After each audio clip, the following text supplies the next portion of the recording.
Eating better shouldn't mean that you're giving up proper comfort food. This creamy, smoky chicken and chorizo rice is designed to give you restaurant level flavour, solid protein, and a meal prep recipe that you're actually looking forward to eating. This right here is all of the ingredients we're going to need, plus the additions of a brown or a red onion, depending on your preference. Now we'll start this off with one brown or red onion, depending on what you want to use, and we'll slice the tip off and then slice it in half. Make thin slices, just stopping at that root. This is going to hold it all together.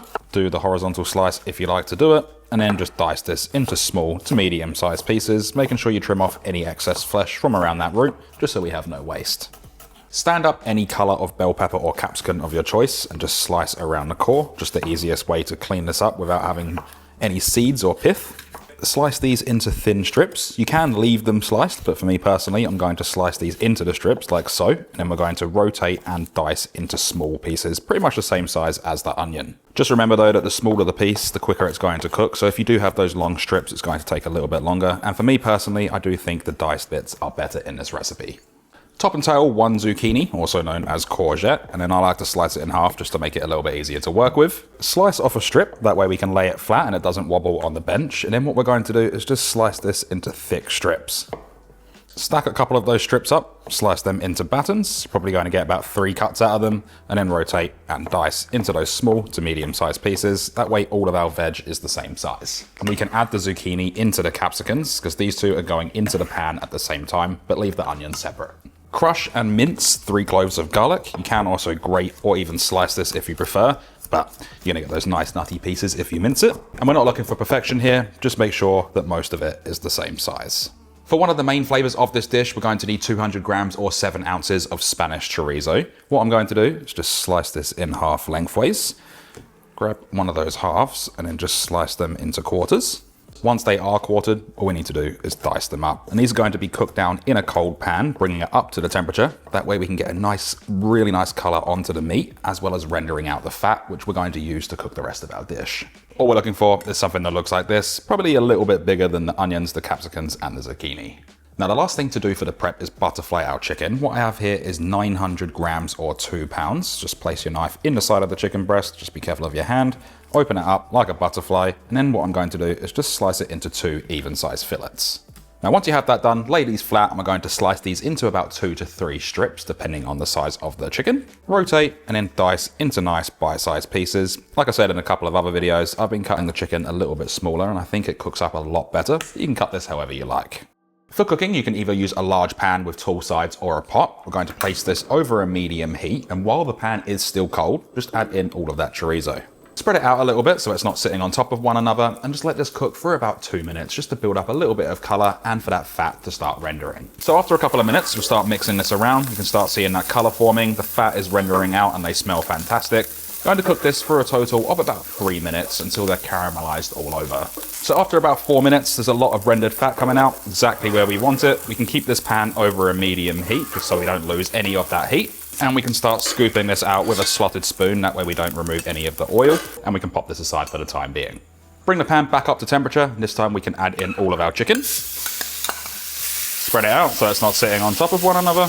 Increase the heat to medium-high, and then add in a little bit of salt and a little bit of cracked black pepper, about 10 cracks worth. As I always say with chicken, just let it cook for about 2 minutes to build up a crust. We don't want to knock too much heat out of this, otherwise the chicken will start steaming in its own juices and you won't get that color or that texture.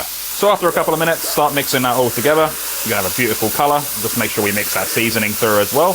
We're going to cook this for a total of about 4 minutes. We're not actually going to cook the chicken all the way through here, because we will be finishing it off later on in the pan. If you cook it all the way through right now, it's just gonna be really overcooked by the time we go to serve up. So once the chicken's about 70% of the way there, what we can do is just remove this from the pan and place it into a bowl. Now place this back onto your stovetop. We're going to reduce the heat to medium. This time I'm going to add in about 2 teaspoons of olive oil, and then add in our diced onion. Add in a touch of salt. Spread this out so it's not sitting on top of one another. We're going to cook this down for about 3 to 4 minutes, mixing it around occasionally. Onion will act as a natural deglazer as well as the moisture starts coming out of it, so it will rip up any flavor that is left behind from that chorizo or that chicken. Keeping this over a medium heat, we'll add in the zucchini and that capsicum. Continue mixing this around. We're going to cook it for a further 3 minutes just to soften up those vegetables. And we do want to keep mixing around occasionally just so nothing sticks or burns. The next thing to go in is that minced garlic. Continue cooking this for about 30 seconds, mixing it around the whole time, just so nothing burns. You want to get that nice and fragrant. To increase depth, add in 2 tablespoons of tomato paste, 1 tablespoon of smoked paprika, and 1 teaspoon of dried oregano. Continue mixing this around. We're going to cook this for 2 minutes just to take the edge off of that tomato paste and to cook it through. And you can add chili to this. It's a fantastic addition, but I'm feeding this to my 13-month-old daughter, so I'm not going to add chili. Introduce 1.5 cups or 300 grams of washed jasmine rice. I like to add just a touch more salt and then mix this all through. Just make sure all of those grains of rice are covered in all of that tomato paste. I'm going to cook this for about a minute just to slightly toast the rice. This is also still over a medium heat. Add in 600 milliliters or 600 grams of chicken or vegetable stock. Mix that all through. Just allow that rice to loosen up. Just make sure everything is completely covered in all of the liquid. And then we're going to increase the heat back to high and bring this up to a boil. When it's boiling, just give it another little stir. And then we're going to place on the lid, but I'm not going to cover it completely. Just allow a little bit of that steam to escape. We're cooking it a little bit differently today. And then reduce the heat to low and cook this for about 12 to 14 minutes, mixing it halfway through.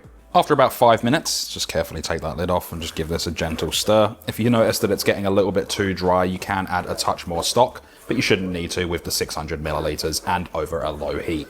All we're looking for here is just to make sure that that rice isn't sticking to the bottom of the pan.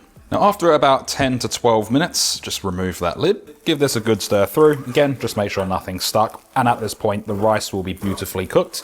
It's not completely cooked as we are still going to be cooking this out, but it's exactly where we want it. And you should have something that looks like this. At this point, add in 2/3 of a cup or 150 milliliters of cooking cream. Mix that through and just make sure everything is evenly combined. We're going to cook this for about 1 minute. I will say that the cooking cream is optional and it will cut quite a bit of calories out of this, but it just makes it so creamy and a little bit of that fat just increases the flavor. But of course you don't have to use it if you don't want to. Add the chorizo back in and any fat that may be left in the bowl. Add in the chicken as well as any of those resting juices. Keep this over a low to medium heat and just mix everything together until it's evenly combined. And a great addition to this as well is a little bit of spinach if you wanted to add some greenery. Just go through, give it a quick taste and adjust any seasoning to your liking. Just gonna add a touch more salt and about 10 cracks of black pepper.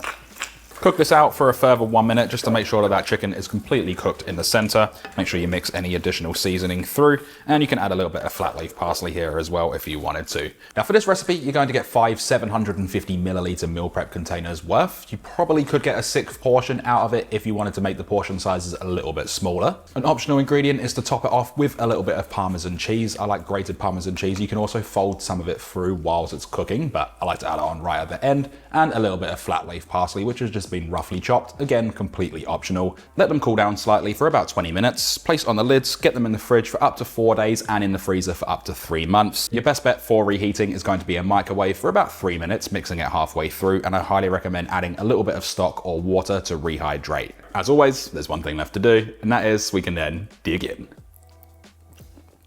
in.